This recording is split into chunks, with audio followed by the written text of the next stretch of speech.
भारत माता की,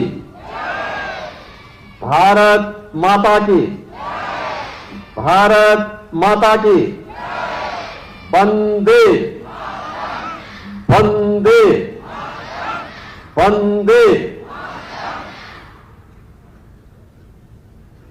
कालविंग तालुकदार्स कॉलेज में आयोजित वार्षिक खेलकूद प्रतियोगिता के आज के इस आयोजन में भारत सरकार के मंत्री, अध्यक्ष ब्रिटिश इंडिया एसोसिएशन कुंवर कीर्तिवर्धन सिंह जी,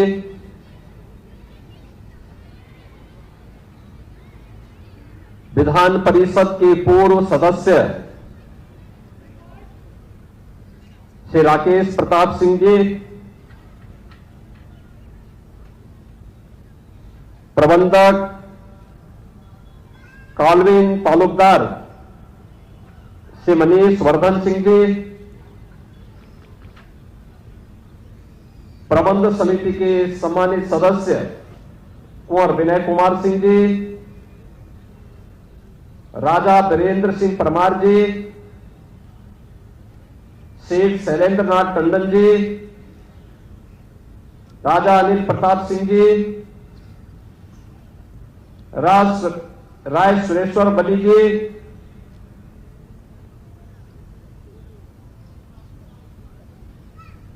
कालविंग तालुकदार कॉलेज प्रबंध समिति से जुड़े हुए सभी सम्मानित सदस्यगण,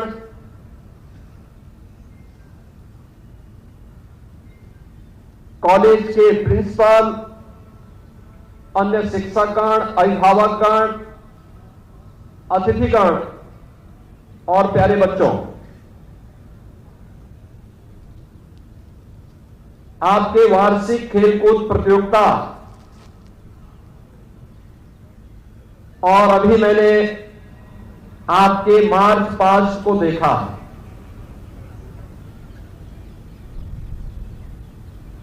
इससे ठीक पहले यहां पर जो 5 अलग अलग हाउसेज हैं, उनसे जुड़े हुए अलग अलग ग्रुप के बच्चों के पिरामिड ड्रिल को भी यहां पर हम लोगों को देखने का अवसर प्राप्त हुआ। मैं कह सकता हूं कि एक अच्छा प्रयास कालविंग तालुकदार के इन बच्चों ने किया है और मार्च पास्ट में आपका अनुशासन कदम से कदम मिलाकर के आगे बढ़ने का जज्बा ऐसे लगता था जैसे देश की आजादी के लिए नेताजी सुभाष चंद्र बोस के आह्वान पर जब भारत का नौजवान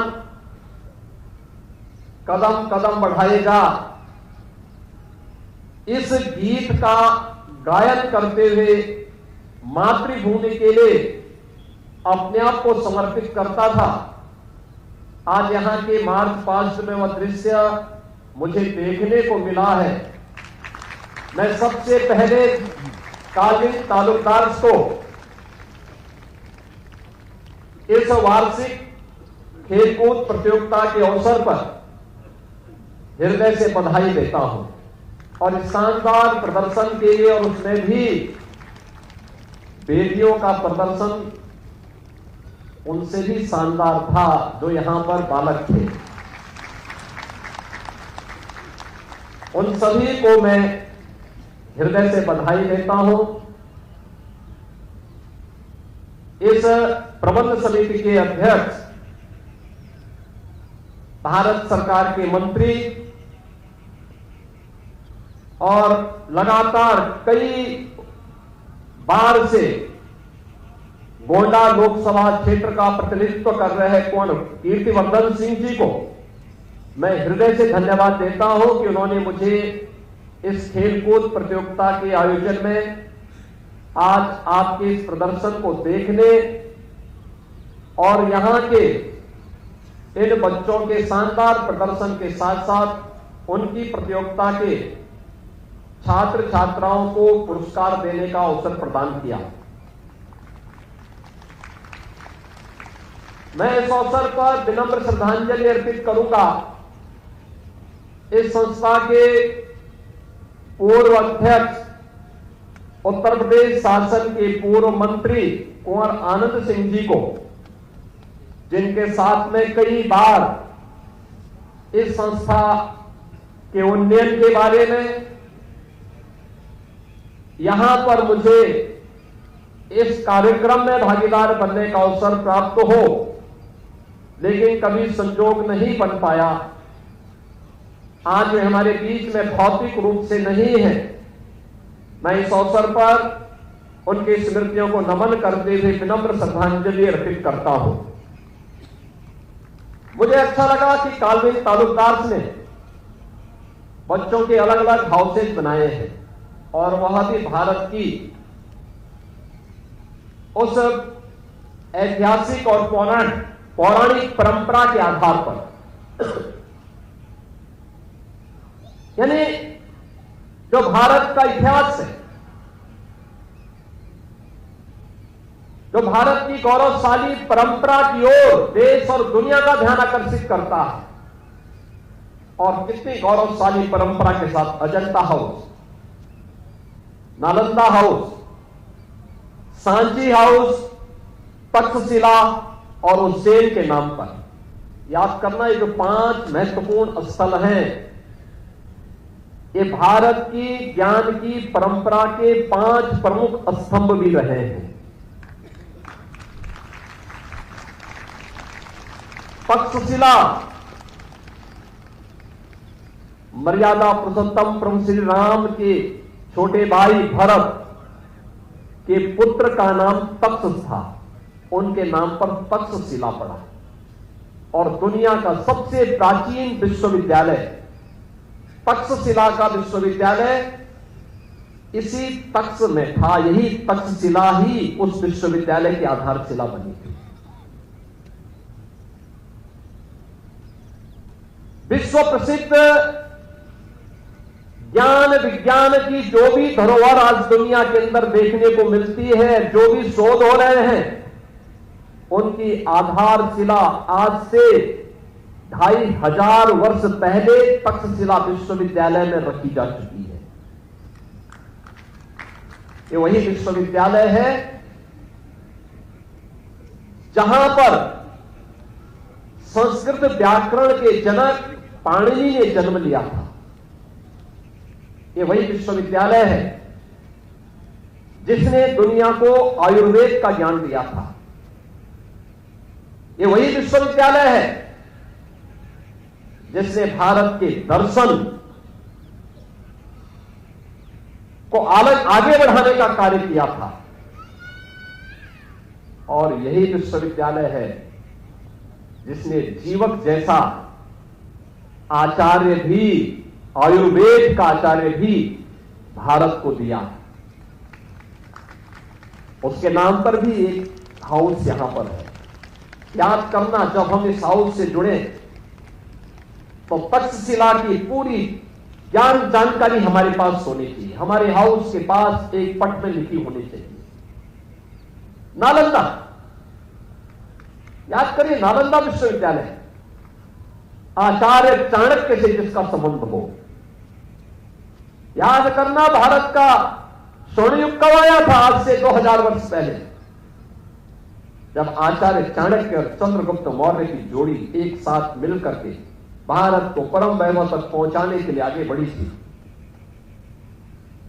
उस समय भारत पर जो हमले हो रहे थे, उन हमलों को कैसे हमें रोकना है, उनका जवाब कैसे किया जाना चाहिए, ये वही आधारशिला बनी थी। भारत के ज्ञान विज्ञान की धरोहर को लेकर के चलने वाली परंपरा आज भी हमारे सामने देखने को मिलती है। ग्रह नक्षत्रों के बारे में जानकारी कैसे ली जानी चाहिए, कैसे लेनी है, आज भी आप चले जाइए उज्जैन में, और न्याय का सिंहासन कैसे होना चाहिए, महाराज विक्रमादित्य का सिंहासन आज भी हर व्यक्ति को स्मरण हो उठता है। उज्जैन महाकाल की धरती है, यानी जो काल का भी अतिक्रमण कर दे वही महाकाल है, और उस महाकाल की धरती है उज्जैन। उसने हमें इस पूरे ब्रह्मांड के रहस्यों को उकेर करके हम सबके सामने प्रस्तुत किया। अजंता और सांची ये भारत की ज्ञान की वे धरोहर है, जो अजंता में आज भी हम सबको उनकी गुफाओं के माध्यम से, सांची के स्मारकों के माध्यम से हम सबको भारत की प्राचीनता का एहसास कराता है। और उस विरासत को संजो करके काल्विन तालुकदार ने 5 हाउसेस के आधार पर इन छात्रों के संपूर्ण व्यक्तित्व को आगे बढ़ाने के लिए जो कार्यक्रम आगे बढ़ाया है वह अत्यंत सराहनीय है, अभिनंदनीय है। और यह वर्ष तो आपके लिए इतना भी इसलिए भी महत्वपूर्ण है, 134वीं स्थापना, 134वीं वार्षिक खेलकूद की प्रतियोगिता के साथ आप जुड़ रहे हैं। यह वर्ष देश के लिए अत्यंत महत्वपूर्ण वर्ष है, अनेक उपलब्धियों से जुड़ा हुआ है। 9वें सिख गुरु गुरु तेग बहादुर जी महाराज की 350वीं शहीदी दिवस का वर्ष है। लोक माता अहिल्याबाई होलकर की 300वीं जयंती का कार्यक्रम संपन्न किया है देश ने। देश के अंदर देश की आजादी के लिए लड़ने वाले उन हुतात्माओं के लिए वंदे मातरम राष्ट्रगीत की रचना के 150 वर्ष पूरे होने जा रहे हैं। लौह पुरुष सरदार वल्लभ भाई पटेल की जन्म जयंती का 150वां वर्ष और जनजातीय समाज के मन में देश की स्वाधीनता का भाव पैदा हो, इस भाव को पैदा करने वाले भगवान बिरसा मुंडा की भी 150वीं जयंती के कार्यक्रम के साथ ही स्वतंत्र भारत के संविधान, जिस संविधान ने हमें उत्तर से दक्षिण तक, पूरब से पश्चिम तक एकता के सूत्र में बांध करके भारत को एक भारत के रूप में आगे बढ़ाया है, उस भारत के संविधान के भी 75 वर्ष पूरे हुए हैं। और इस अवसर पर हम सब आज काल्विन तालुकदार की 134वीं वार्षिक खेलकूद प्रतियोगिता के साथ आज हम सब यहां पर जुड़ करके इस कार्यक्रम में इसको बहुत मजबूती के साथ आगे बढ़ाने के लिए यहां पर उत्सुक हैं।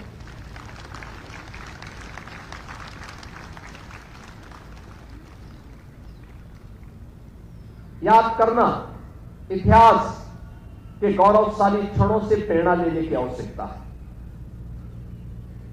इतिहास की गलतियों को परिमार्जन करने की आवश्यकता है, तभी समाज आगे बढ़ता है। अगर कहीं पर गलती हुई है उसका परिमार्जन समय पे होना चाहिए। कहीं पे अच्छा हुआ है उसको अपने जीवन की प्रेरणा के रूप में लेकर के उस रूप में उसके को हमें आगे बढ़ाना होगा। और हम भारतीयों से बड़ा कौन इसको महत्व देता है। याद करना, हमारे पास गौरवशाली अतीत की एक लंबी परंपरा है। देश के लिए, भारत के लिए, भारत की परंपरा, भारत की स्वधर्म स्वदेश के लिए जो भी घटना बढ़ी हुई, जिसने युग को परिवर्तन करके रखा, हमने उसको सजो करके रखा अपने पर्व और त्योहारों के माध्यम से। देश के अंदर राजे रजवाड़े थे,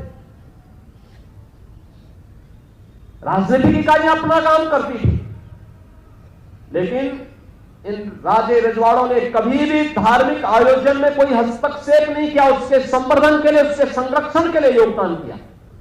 उसे आगे बढ़ाया, उसे हर स्तर पर मजबूती प्रदान किया।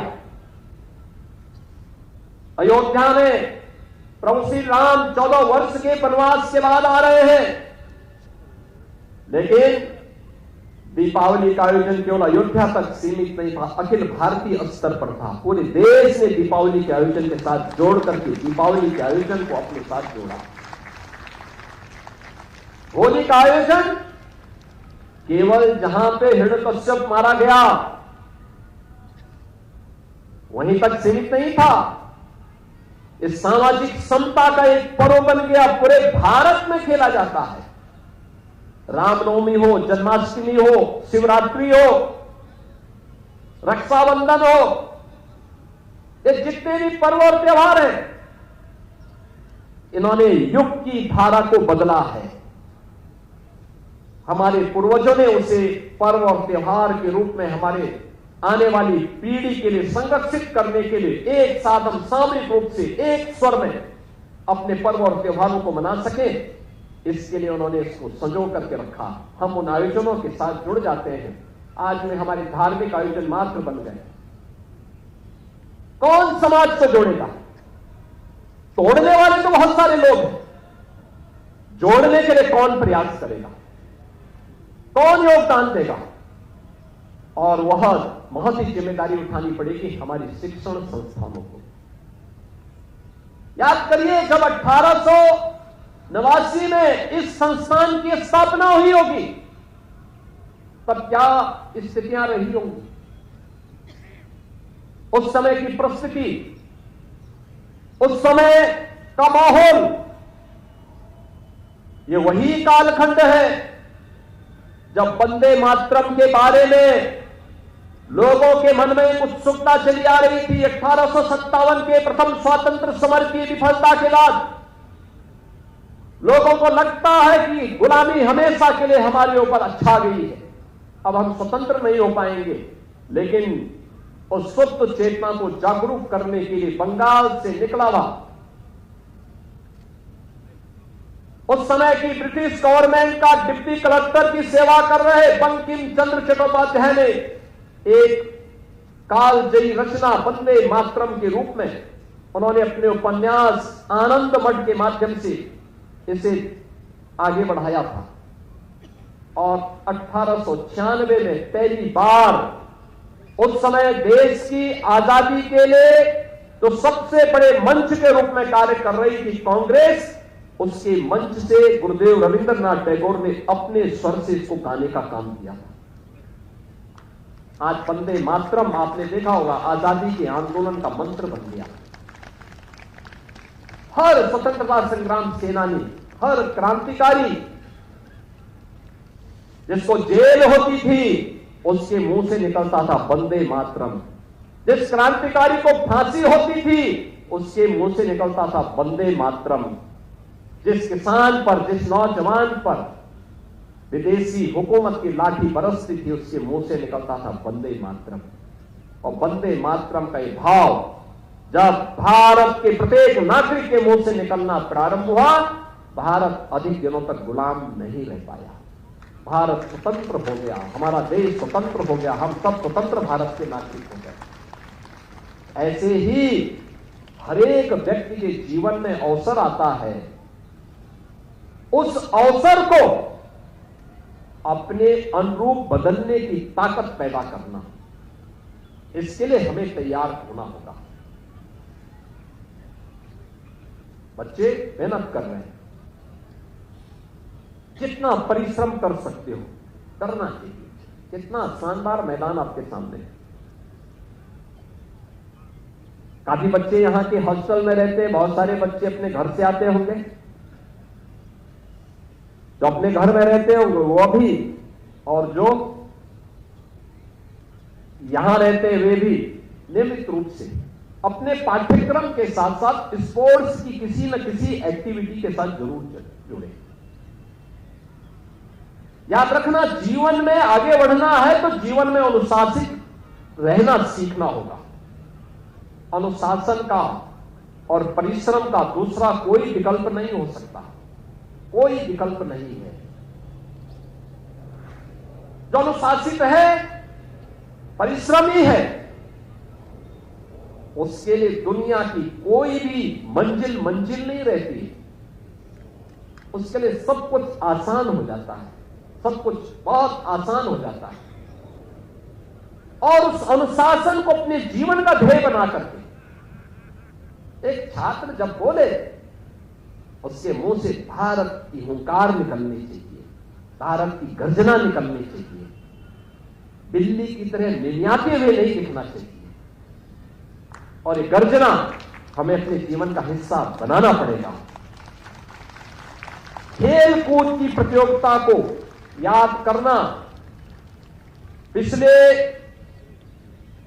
11 वर्षों में एक नई ऊंचाई मिली है। प्रधानमंत्री मोदी जी ने खेलो इंडिया खेलों के माध्यम से, फिट इंडिया मूवमेंट के माध्यम से, सांसद खेलकूद प्रतियोगिता के माध्यम से इस कार्यक्रम को देश के अंदर कोने कोने तक पहुंचाया। आप देखते होंगे, जब भी भारत की कोई टीम ओलंपिक में, कॉमनवेल्थ में या वर्ल्ड कप चैंपियनशिप में भारत की टीम विजयी होकर के आती है, तो प्रधानमंत्री जी स्वयं उनके साथ इंटरेक्शन करते हैं, उनको प्रोत्साहित करते हैं। उत्तर प्रदेश सरकार इस दिशा में प्रयास कर रही है। हमने कहा हर गांव में खेल का मैदान होना चाहिए और हर व्यक्ति घूमे टहले। देर में उठने की जो आदत है ना, ये बीमारियों की जड़ है। सूर्य उदय होने के पहले हमारा जागरण भी होना चाहिए, स्नान भी हो जाना चाहिए। जो व्यक्ति करेगा वो स्वस्थ रहेगा। जो सूर्योदय के बाद जगेगा उसको बीमार होना ही होना है। बीमारी से बचना है तो सबसे पहला मंत्र है समय पे जगना और समय पे सोना। नियमित और संयमित दिनचर्या, जीवन में अनुशासन और परिश्रम व्यक्ति को कभी कमजोर नहीं करता, उसको एक नई मंजिल की ओर अग्रसर करता, आगे बढ़ने के लिए प्रेरित करता है। हर गांव में खेल का मैदान हो। अच्छा है, ताश खेलने से अच्छा है लोग खेले, ओपन जिम में जाएं, कूदे, कुछ भी खेल खेले, लेकिन खेले तो कोई कबड्डी खेले, कोई खो खो खेले, कोई बैडमिंटन खेले, कोई वॉलीबॉल खेले, कोई क्रिकेट खेले, कोई कुश्ती खेले, कोई दौड़े, करे, बैठे ना रहे। नकारात्मकता को अपने जीवन में मत आने दीजिए, कतई नहीं। नकारात्मकता के लिए कोई महत्व हमारे जीवन में नहीं होना चाहिए।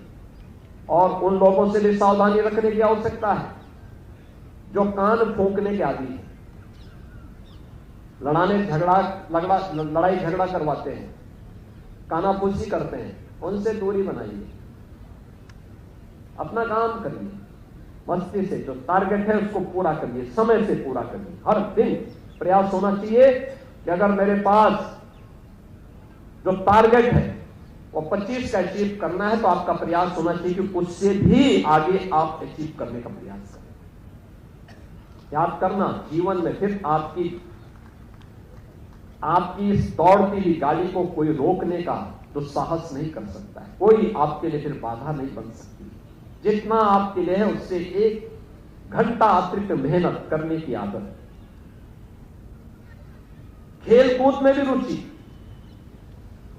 नियमित रूप से समाचार पत्रों को देखिए, लेकिन सोशल मीडिया के लिए और स्मार्टफोन से थोड़ा दूरी बना करके रखिए, क्योंकि आप सभी यहां पे बड़े घरों के बच्चे हैं। अपने मां बाप पर दबाव बना करके और उनकी मजबूरी का फायदा उठा करके उनसे स्मार्टफोन और टैबलेट सारे सब कुछ झटकते हैं। 4-5 घंटे अपने बर्बाद करते हैं। प्रयास होना चाहिए कि आधे घंटे से अधिक हम सोशल मीडिया में नहीं रहेंगे। संकल्प लीजिए जीवन का, जितना कम समय देंगे, केवल डिजिटल लाइब्रेरी में जाना है, कोई इनोवेशन को देखना है, कोई रिसर्च को देखना है, दुनिया के अंदर किसी नए कार्य की दिशा में आगे बढ़ने के लिए कहां पे क्या हो रहा है इसके बारे में देखना है, वह जानकारी आपके पास होनी चाहिए। लेकिन भाषा का सुधार समाचार पत्रों के माध्यम से, अच्छी पत्र पत्रिकाओं के माध्यम से हर भाषा की जानकारी होनी चाहिए। और अब तो प्रधानमंत्री जी ने नेशनल एजुकेशन पॉलिसी में यह व्यवस्था की है कि हम 12 डिग्री ले सकते हैं। स्किल डेवलपमेंट का कार्यक्रम साथ साथ चल सकता है। और ये सौभाग्य है कि वर्तमान में इस संस्था के अध्यक्ष के रूप में केंद्रीय मंत्री कुंवर कीर्तिवर्धन सिंह जी स्वयं इस दायित्व का निर्वहन कर रहे हैं, जिनको इस सब में रुचि है, कार्य करने की उनकी एक इच्छा शक्ति है। पिछले कुछ समय से जो परिवर्तन यहां पे हुआ है वह आप देखने को मिल रहा है। हम सब इस परिवर्तन के बाहर बने। जीवन में कभी हिम्मत नहीं हारना, चुनौती आएगी जीवन में, लेकिन जब आप धैर्य के साथ उस चुनौती का मुकाबला करेंगे तो जीत आपकी होगी। छोटी छोटी बातों में अक्सर हम हिम्मत हारते हैं, धैर्य खोते हैं। धैर्य नहीं खोना चाहिए, इसको जीवन का हिस्सा मानना चाहिए। याद करना, जीतेगा वही जो हारेगा।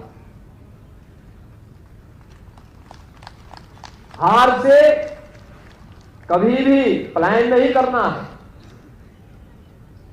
हमेशा फिर से उसमें सुधार करना है। और ये सुधार हमें आगे बढ़ने के लिए एक नया मंच देगा। ढेर सारे परिवर्तन हो रहे हैं आज की नई तकनीकी युग में। हम अपने आप को उससे दूर नहीं कर सकते। हमें नई तकनीक अपनानी है, लेकिन हम तकनीक का वाहक बने, तकनीक हमें अपने वाहक के रूप में उपयोग न करें। हम उसका इस्तेमाल अपने अनुरूप, अपने हित में और समाज और देश के हित में करें। आर्टिफिशियल इंटेलिजेंस एक नए युग में आज दुनिया को ले जा रही है। दुनिया को बहुत फास्ट उसने किया है, बहुत फास्ट किया है। इस कार्य को पहले करने में आपको घंटों लगते थे, अब कुछ ही चंद मिनटों का वह कार्य हो गया। इस गति के साथ अपने आप को तैयार करना, अपडेट करना। इंटरनेट ऑफ थिंग्स, जीपीटी, यह आपको एक नए युग में प्रवेश करवा रही है। ड्रोन टेक्नोलॉजी के बारे में आपकी जानकारी होनी चाहिए। रोबोटिक के क्षेत्र में क्या कुछ हो रहा है, ये सब देखो। लेकिन वहीं तक सीमित मत रहो। नियमित रूप से अपनी लाइब्रेरी में जाइए, अपने पौराणिक और ऐतिहासिक पृष्ठभूमि के जुड़े हुए ग्रंथों का भी अवलोकन अपने अवकाश के दिनों में भी करो। समाचार पत्रों का अवलोकन करो, उसके संपादकीय पृष्ठ को भी नियमित रूप से अवलोकन करो। जब कोई समाचार देखते हो तो केवल हेडलाइन ही मत देखो, उसके अंदर क्या है ये भी देखो। कभी कभी होता है हेडलाइन कुछ और होती है और अंदर कुछ और होता है, इसको भी देखो। ये नियमित दिनचर्या का हिस्सा हमारा होना चाहिए। और जितनी भी अच्छी जानकारी ले सकते हो उसको अपनी जानकारी में लाने का और सीखने का एक जज्बा हमारे मन में होना चाहिए। बहुत विशाल दुनिया है, बहुत कुछ सीखने का अवसर हमें देती है। हम बस उसके रूप अपने आप को तैयार करें तो। और मुझे अच्छा लगा कि कालवेली तालुकदार लगातार इस दिशा में प्रयास कर रहा है। आपका यह प्रयास सार्थक सिद्ध होगा।